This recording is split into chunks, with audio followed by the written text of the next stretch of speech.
prévia da inflação brasileira divulgada na manhã desta quarta-feira pelo Instituto Brasileiro de Geografia e Estatística, IBGE, desacelerou em junho.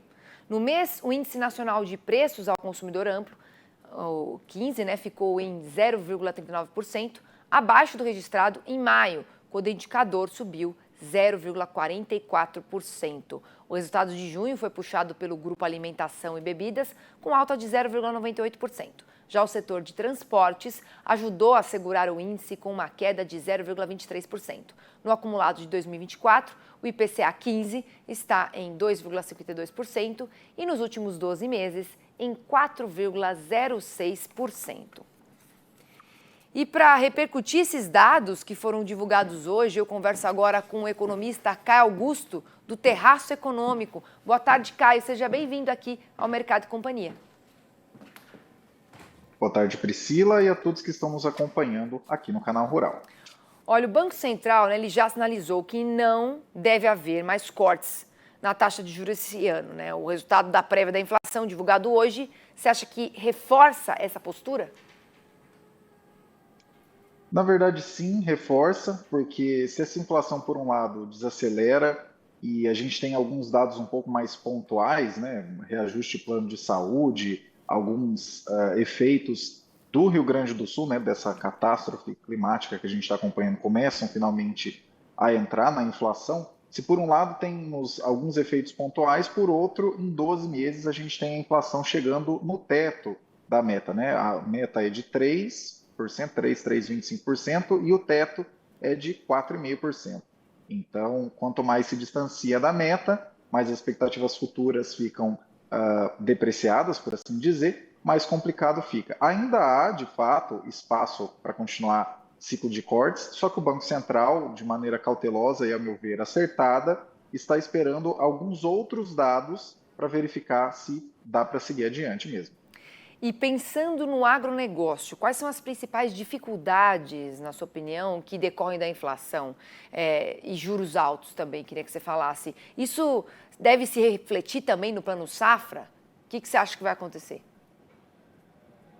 Eu acho que o mix inflação e juros altos ele é o pior possível para o produtor, na verdade, para qualquer setor, mas especificamente para o produtor rural, que está sobre aí uma quantidade de riscos bastante elevada, porque no final das contas, quem produz sabe que a conta não é feita sobre os valores pagos em termos nominais, não é quanto está tal defensivo agrícola e tudo mais, mas sim os valores em saca de soja, em saca de milho, e no final das contas, quando a gente tem esse mix entre inflação, principalmente a parte de custos, e também juros altos, a gente tem o efeito de esses custos já em termos proporcionais à produção serem maiores. No final das contas, o melhor cenário possível seria o governo encaminhar aí, boas medidas pelo lado fiscal e lá fora os juros americanos começarem o seu ciclo de queda, que muito provavelmente é o caminho que a gente deve verificar. Realmente,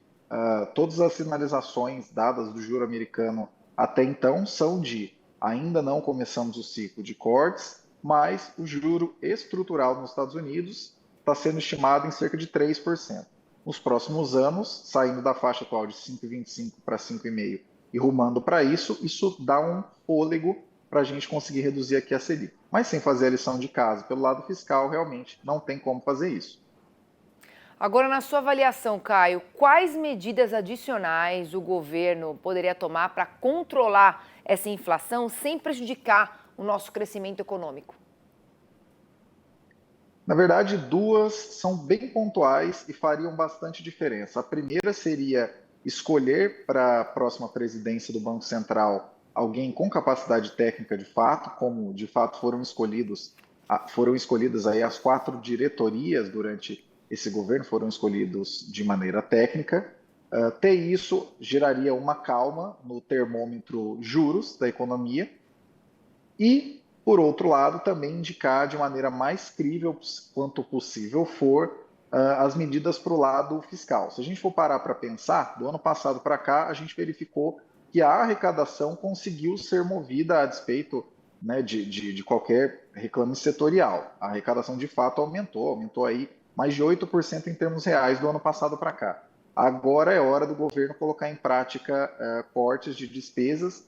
Digo mais uma vez, quanto mais críveis esses cortes forem e mais sustentáveis ao longo do tempo, não alguma coisa que você consegue tirar do caminho uma vez ou outra, mas algo que de fato se traduza em uma redução substancial para os próximos períodos, quanto mais o governo fizer a sua parte pelo lado fiscal, agora pelo lado das despesas, pelo lado das receitas a gente já viu que funciona, e quanto menos o governo interferir de maneira política e desarrazoada no Banco Central, quanto mais colocar tecnicidade, gente técnica e realmente, né, que entende do assunto por lá, melhor a gente fica. Porque, de novo, os ventos dos Estados Unidos, que tem aí a taxa livre de risco do mundo, eles são positivos para os próximos anos. Só que a gente só vai sentir esse frescor desses ventos caso a gente faça a lição de casa por aqui.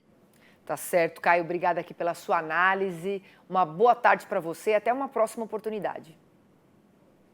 Opa, eu que agradeço e até a próxima.